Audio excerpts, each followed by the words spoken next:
Hello, welcome everyone to today's podcast, The Engineer Whisperer. Super excited to have you back again. And today I have an awesome guest. Stephen, welcome to the podcast.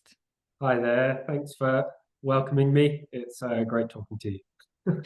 Yes. And as we start, please tell us a little bit about you. Hi, I'm Stephen. I'm a civil engineer by background, but I'm currently a master plan specialist and study manager. And I am originally British, but I'm now in Madrid, and we can talk a little bit about that journey. But yeah, no, love being part of the engineering community and how we all work together. Yeah. Well, and today I actually wanted to hear more about what you said, that journey. Because originally, when we connected, you weren't in Britain nor in Spain, you were in Asia. So you've been around the world and you have a fascinating story. So maybe let's start with how did you end up doing what you're doing right now?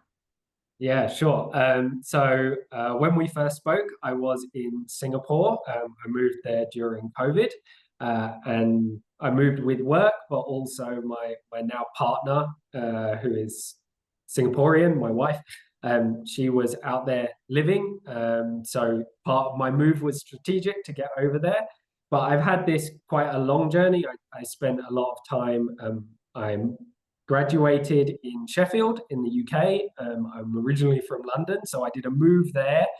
And all I've done is get further and further away from my original home until this move back to Madrid, where I'm a bit closer, which I'm sure my parents are happy about. So, yeah, I started out in London. Um, I went to normal state school in South London and got interested in maths, science. I'm also a musician. I play the viola, and that kind of developed into trying to find where do I fit in potential careers and so on. I did a lot of work experience when I was a lot younger, even like strange 2 week experiences at an architecture firm and that kind of thing. But I kept learning what I didn't want to do, or what I wasn't quite creative enough to do in the case of the architecture one. So then I took, the strong route in through doing maths and so on. Went on to other bits of education. So I took physics as an A level, which was broad ranging, and I had real trouble with electronics. I know you've had some great guests on who are electronics or mechanical engineers. I cannot for the life of me get my head around that. And therefore, I was like, what course can I do where I will do no electronics at university, right? And jumped into doing civils, which is a very interesting space for me. Um, Graduated, I'd done some water-based work experience throughout my time at university, and decided once again, there's a track here, right? I didn't want to do that anymore. And then shifted out into a much wider kind of international and master planning space. And I really do love working with all the communities around the world, working in those spaces as well, which is part of the reason why I was so excited to go off to Singapore. And when I got the opportunity for this second move, I didn't move back home. I moved to another country. Compared to Singapore, this one's a little bit more difficult, having to learn the language. So there's a slow learning curve on the language there as well. And yeah, just really enjoying this kind of the strategic look at lots of different elements and bringing many different engineering and non-engineering disciplines together my daily work, but also how that interest kind of sparks from other bits of my life as well. Yeah. Well, I'm curious, how does one, I guess, fall into this master planning? As someone who studied engineering, did someone invite you in? How did you find a position? How did you find a job? How did you find the opportunity? Or was it you stumbled upon it? I don't know. A Tell little bit us. of both, actually. So I was actually working in Basingstoke, and there was an adjacent team, right? An adjacent team who were doing lots of international work. That was their focus. And I could see the work they were doing, and I was like, that work's a little bit more interesting than what I'm doing day to day. You spot it. And then there was kind of a big push from me. I really wanted to work with one of the members of that team. Yeah. And I started to speak to them, try and have coffee, understand what projects were going on, where could I even do like 20 minutes worth of work to help out in that team. And that relationship has grown. And that person, Alex, is a mentor of mine now. He's part of this current business that I'm now with too. But also kind of he introduced me to that international space, to thinking a bit wider than just like transport as I was doing at the time, or a particular utility or whatever, and really branch out of where you're just an engineer particularly focused on calculation, come earlier in the process, support architects as well and other types of technical partners, and work together. And it's a really kind of, it's an interesting space because one, you don't know who you're ever going to work with. Two, certainly in some of our bigger organizations, you have to reach out to people. You have to meet new disciplines where you might need new specialities. And also, you have to take people on a journey with you as well, right? There are lots of engineers I work with who aren't necessarily used to that kind of very early thinking, try and be a bit more strategic, tell a story, get people excited aspect that we love to do a little bit more in what I'm doing now. Yeah. So, Stephen, as you mentioned, there's three things I can just see. Yes, the majority of engineers like, yeah, I don't like to do that. I don't like to do that. I don't like to do that.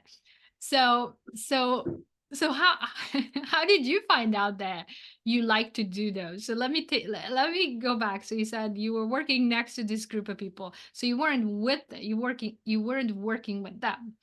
Then No, you originally I wasn't working with them, and but they were doing similar work, just okay. in a different environment, right? So Okay. I was doing a plan for, I don't know, somewhere in Kent, and they were doing a plan for somewhere in Greece, right? And you're Okay. thinking, okay, sunshine and even Oh, the okay. opportunity to travel occasionally, right, is quite attractive. And Okay. unfortunately, I didn't get to travel with that team at that time. And then COVID hit.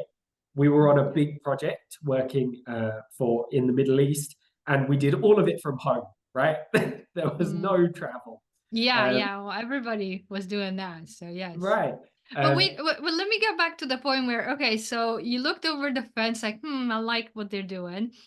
But then you maybe didn't know anybody. So how did you get the courage to you said to reach out to Alex to say, "Hi, I want to speak with you. I want to find out more. I maybe want to jump over the fence." So yeah, tell no, us.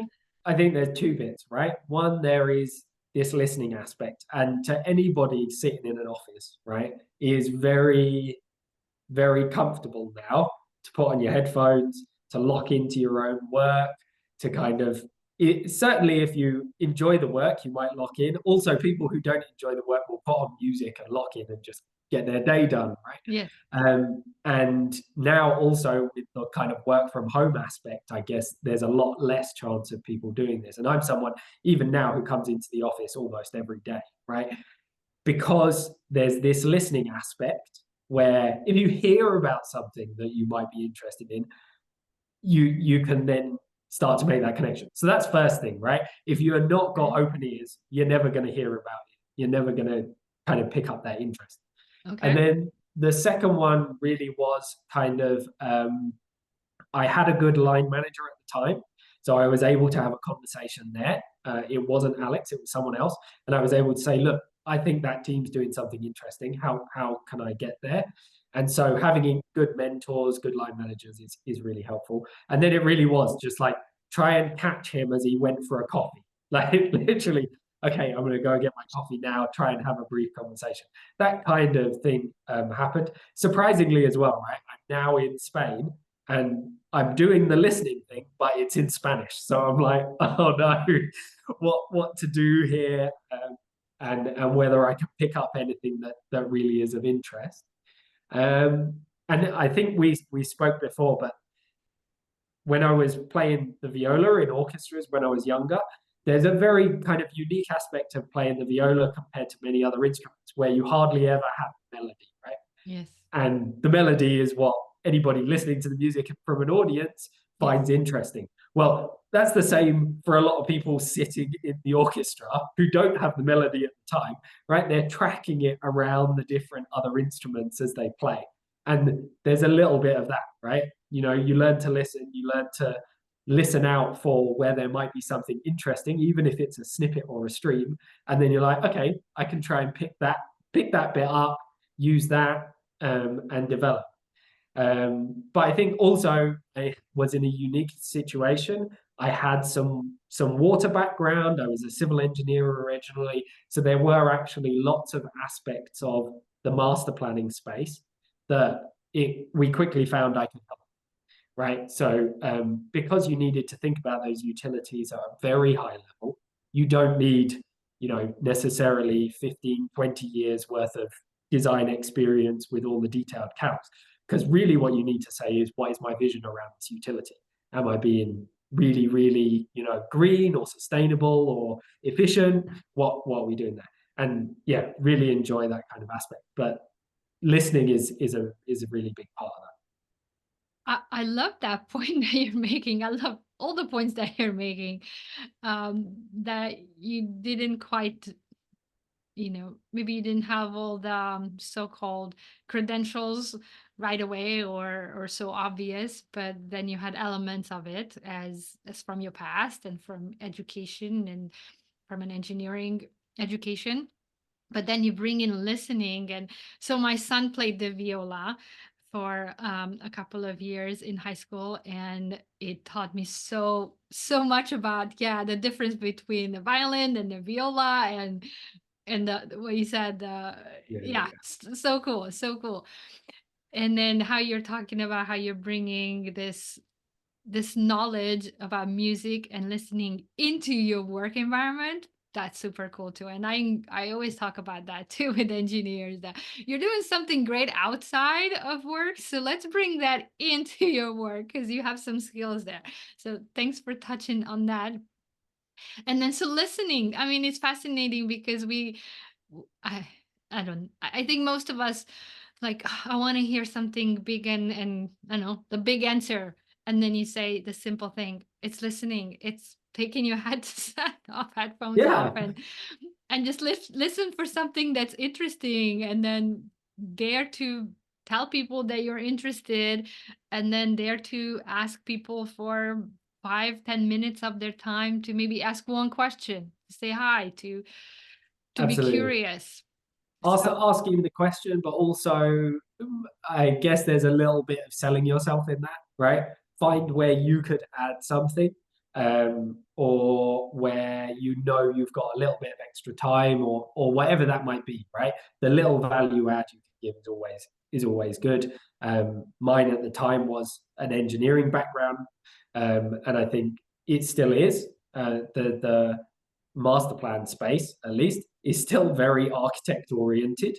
But the truth is, if we want these things to come on the ground eventually, no matter where they are, the mhm. engineers will get involved at some point. The earlier they are in there, all engineers, have something to offer. So we can make a difference and make things sometimes a bit more pragmatic, from earlier stages, right? One of our best traits. So you're saying you being different and bringing a different mindset, this engineering mindset, was actually beneficial. You're saying that's the value add to work with maybe the architectural mindset. Yeah, I think there is a value add there as part of the team, right? And I think there's an engineering value add in many other industries, right? I mean, I've found this one within the industry I'm used to anyway. A civil engineer going into the built environment overall is pretty normal, but it's a particular aspect that hasn't necessarily leveraged on that much. But I think there are also many industries, right, where the soft skills of engineers are very helpful, or the soft skills of engineers you find in your own life are relatively helpful, right? Yes. Yes. Many are good at planning or whatever. And I enjoy that aspect. And also that aspect kind of pops up in other places, right? This awareness to listen, to keep track of what's going on in many different locations that maybe you're not, right? So I'm aware you're in the US and I'm in Madrid, but it's US election week this week. I listen to an enormous amount of political podcasts, as many of us do, but because I kind of like having a broader understanding of what's going on in the world and what's happening around me and how that might affect different things, and just a general interest there as well. So let's tap into that. Tell me more about, because one might ask, so I like political thinking. I like to think big. I like strategy and think strategically, but I have this engineering education. So for someone who's thinking, yeah, I don't know how to get from this A to this B, how to bridge this right now seemingly big gap, how did you do it? How are you doing it? How are you, transferring and even think about your skills, as you said, that you learned as an engineer, that you might not, one might say you're not using, but then you are using in your strategic thinking. So yeah, how are you bridging that gap yourself? Yeah, I think there's a lot of one, there's tools you can use. Two, there was an enormous amount of reading, right? I mean, just in general, and I don't mean like reading random books or reading this or that, because I unfortunately don't read that much outside of work, but just a willingness to learn, and something as a graduate engineer, certainly you need like in bucket loads is just a willingness to learn new stuff. And you just keep kind of filling up with the tidbits of different areas to fill up. The newest tool that's helpful to all of us is AI, right? And you can ask it a question, or in my case, I really kind of looked into how can I best leverage that. And part of that is around combining ideas, finding new interfaces or existing interfaces that maybe a utility engineer would know a lot about. I have no idea, but I can ask, is this going to be an issue, right? And then I can develop a better understanding and that kind of thing.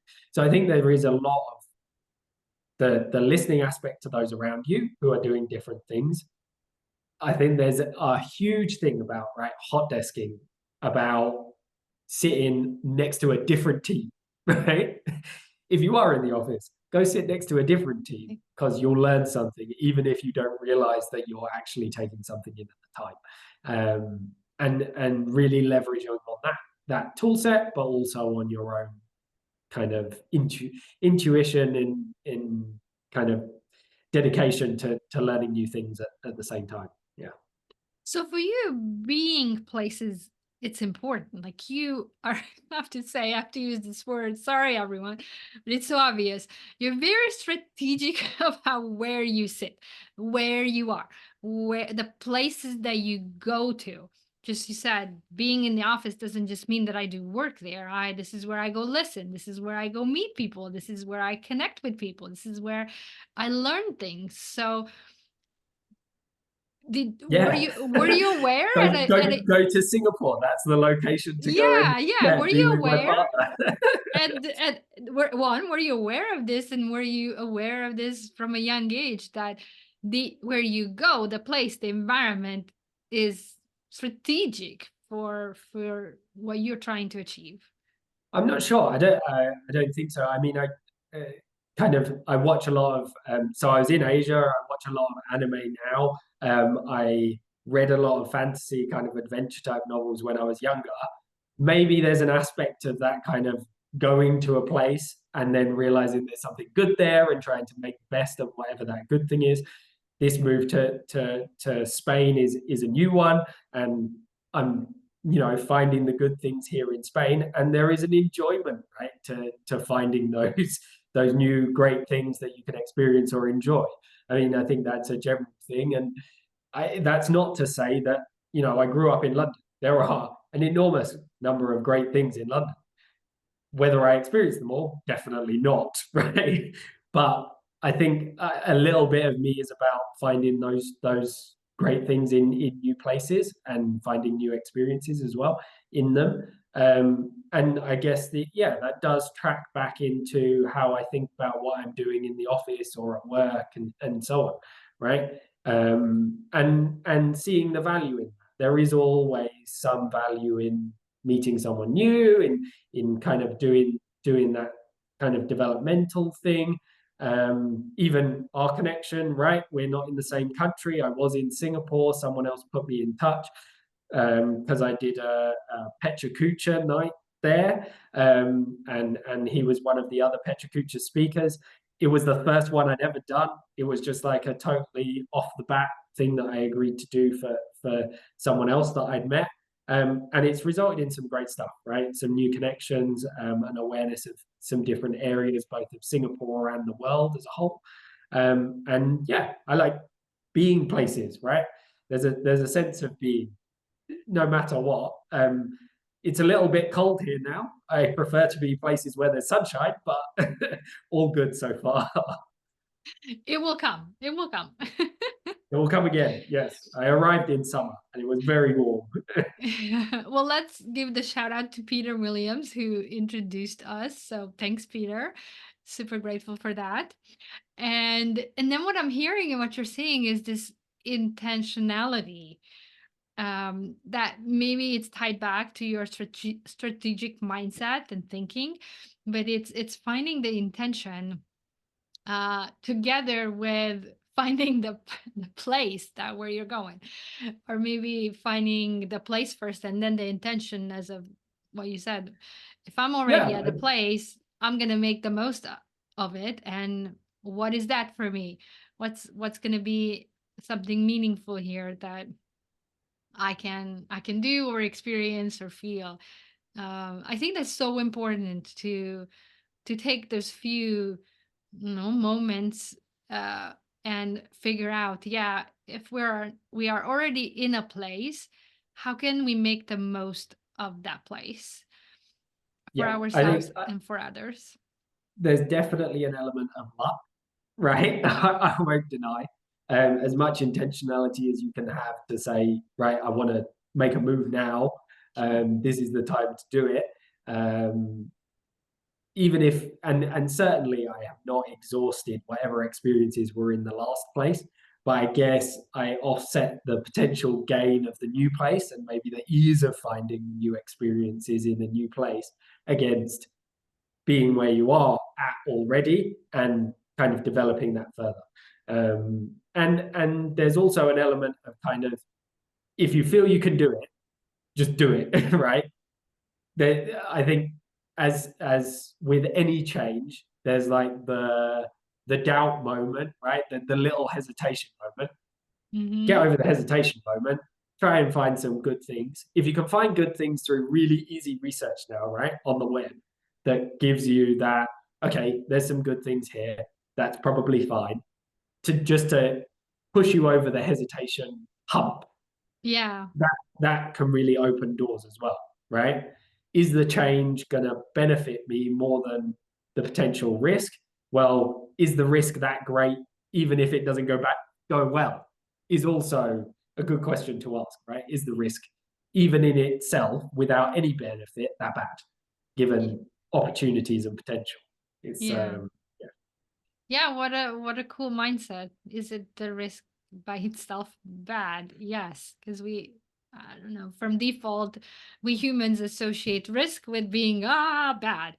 Yeah. Don't touch it, leave it alone, go away from it. So I like your mindset. You're more like, is it? Is it really? I mean, I have the question that I ask myself: what's the worst that can happen?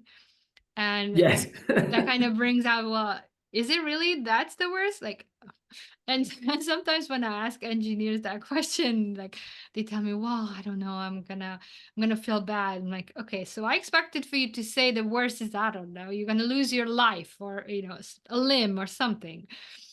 So it's Yeah. also very interesting how we're afraid of what's the worst that can happen, so-called risk, But when we are verbalizing it's not, we are not thinking about the worst yet. Yeah, no. I think that's true. I think also there's the kind of the types of risk as well. So I think all when I was studying, I made a realization, and I continue to kind of build on that today in civil slash structural engineering, right? There's a uniqueness to what we do in that your prototype is the final thing, right? If it gets built, the Okay. prototype is the Yes. final. There's no kind of modeling it at full scale once to get it right. No. We don't do that. So there's always risk. And then you're more thinking about, okay, let's be sensible about what that risk is. And I guess that's helped me in going for moves or deciding what to do next, because everything we do as humans, if it's a change, right, and Yeah. you're developing and you're moving forward, similarly will be the first time you do it. Yes. And you can't say, okay, because it's the first time I do it, it's much worse. No. Because it's the first time, it could be more exciting, or because it's the first time, it could pose a challenge that you can kind of get over and work through. All of that kind of aspect, I think, is also tied to the learning that I did earlier on in life. Well, thanks for sharing. I love that mindset as well. Yeah, everything like structural engineer does. It's your prototype is, it's that big building, it's the big bridge, it's a structure that you Yeah. can just, okay, now let's redo it. Right, everyone, guys. So I mean, we know this, as I'm saying it out loud. It is such a ridiculous idea to say that, and we know this, but then living it, I think that's the that's the key in finding success in life. At least what I believe in is, how do you look at life that way and then make decisions from that place. And that's where Mm, I wanted to invite you here, so that you share with us how you have done those. So let me just spend a few minutes, because if someone's wondering as they're listening to us talking, maybe they're wondering, what was a challenge that it came with this strategic thinking, with you moving from one country to another one, from moving from one job to another one group of people to another one, and so forth. So, could you share with us a challenge that you experienced, and how did you overcome it? sure. I think there's two. One, I am actively an introvert. Okay, so actually, the every move, every new group of people is a challenge for me. It's quite difficult, and I really have to push myself into even situations like this with a podcast, to move myself forwards and be more comfortable in these kinds of spaces, speaking to people on this kind of level. So that one I kind of actively get over by just putting myself similarly in locations where I've got no choice but to get on and do it, right? And Spain being a place where I'm having to do that and learn a language to be able to do it even better is really quite it's a growing experience at the moment, and it is a challenge, but kind of a forced one, right? Because I'm here and I'm not about to up and leave. So just kind of getting on with it. And I think that happened with other things as well. So when I first came to Spain in August, actually I didn't have a place to live. And I had to find one in a week. I'd done small levels of research, mostly pushed by my wife before I came into Spain. But there was an aspect of, right, I'm here, I have to do this now. It's really important just to get it done, that just really pushes you to move forward, right? Yes, There's yes, no, oh, like I can be worried about doing this or I can procrastinate over that. No, just go, get on with it, do it. yes. Um, and despite being someone who thinks strategically and would much prefer to have quite a good plan for things in advance, I'm quite bad at either setting the plan in the first place or executing a plan not in the last week, which, yeah, I mean, goes back to writing research type stuff when I was at university. I didn't do it early enough, but actually it really brings to me a perspective of just get there. If you're there, once again, the worst that can happen is you don't end up with a place, or you don't end up with the place that you want. How long are you tied into it for? Okay, not that long. Or you can negotiate to make it not that long and give yourself extra time to find what you do really want. And that's kind of the way to go with it for me at the moment. Is once I'm there, I know I'm committed to deliver that. Okay, I'm going to deliver that for me, and now for my wife. And kind of there's an element of having support for that as well. My family back in London, despite being far away, speak to me regularly and all of that kind of stuff. So that's important for anybody kind of who does make big moves like this. It's obviously easier when you know you've got a support network and Yeah. a net to catch you if things really do start going wrong. But so far, things have been going great and enjoying it. Yeah. So what I heard is get there, commit to it. So the get there is the make that commitment. And then after that, I mean, if I put together with the mindset that we heard from you earlier, is that you believe that you will find the good no matter where you are, what place you're in and at, and you're going to connect with people. So once you're there, you're going to find the people, you're going to listen, because you already made the commitment to yourself and then to others that, for instance, your wife that you love and you that they mean something for you. So I believe in that too. I believe that commitment changes the game. I have this belief that there are no right or wrong decisions. It's if you commit to something, you're gonna make any wrong decision into a right decision, and any even the other way, right decision if you don't commit into a wrong decision. So I do believe that that's where we change how we're gonna how to say we're gonna change our game, and what the outcome's gonna be is in the commitment. And then the other one is, I love it that once you're there, don't go without a safety net. So no matter how far you go in the world, what different job you take on, um, build a safety net before, so that wherever you travel, they're gonna be Yeah. there to support you. So commitment and safety net. I I love those two.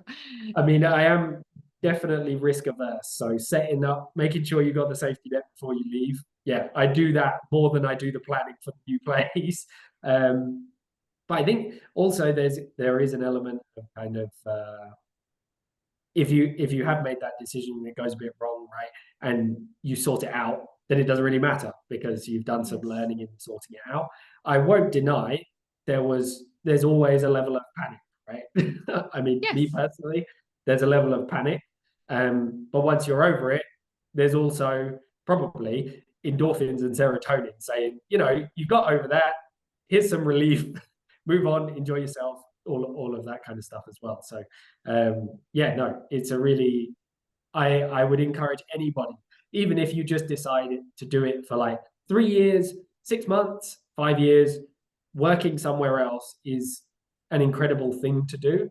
Living somewhere else is even better, and you're bound to kind of enjoy even just the experience of doing it, and kind of meeting new people, finding other people with absolutely a similar mindset about just kind of going and adventuring and exploring and seeing different bits of the world. And that doesn't mean necessarily camping in a tent, because I'm not a big camping in a tent person, but kind of you are still doing that adventuring bit just through a different lens.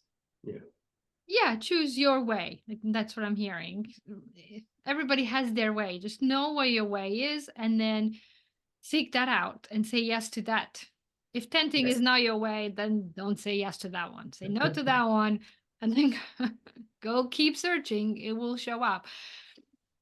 So as we're closing, Stephen, this very curious question showed up for me as of what's something that you learned by yourself that you maybe otherwise would have not learned about yourself if you would have not moved from London out outwards into the world. Yeah. Um, I think one of the ones and actually it was quite an early move. My move to Sheffield was quite interesting because I personally I'm mixed race, and I made a move to somewhere that is less diverse than London. London is, is one of the most diverse places on the planet, and kind of understanding that other types of diversity exist, and I'm part of this enormous tapestry is has really benefited me. It's also made me really recognize where when I moved to Singapore, the diversity is different, right? And the I use the word very vaguely, but minorities are different. But there is this big thing about having diversity of thinking and making the most of diversity of thinking, right? Wow. And I think it's something lots of people are talking about now and building off of. But you find that diversity of thinking is what can really enable teams. And if people have similar backgrounds or similar thinking, but different backgrounds, or the same background but very different thinking, right? Hmm.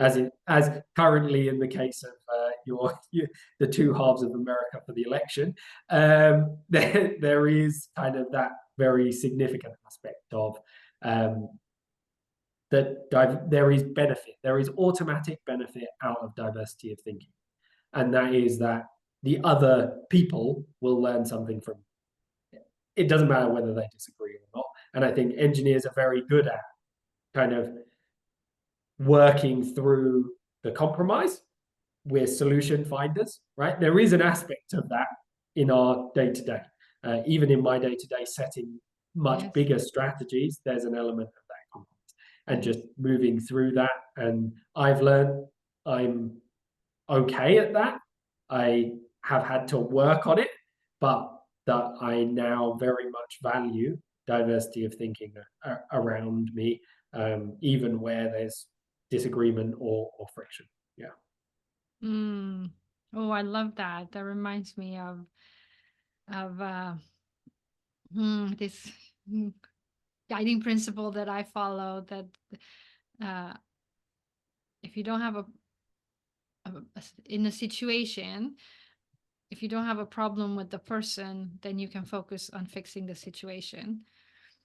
Because Yeah. most Yeah. of the time the problem comes from we don't understand each other as human beings because of the diversity that uh, we are not aware of.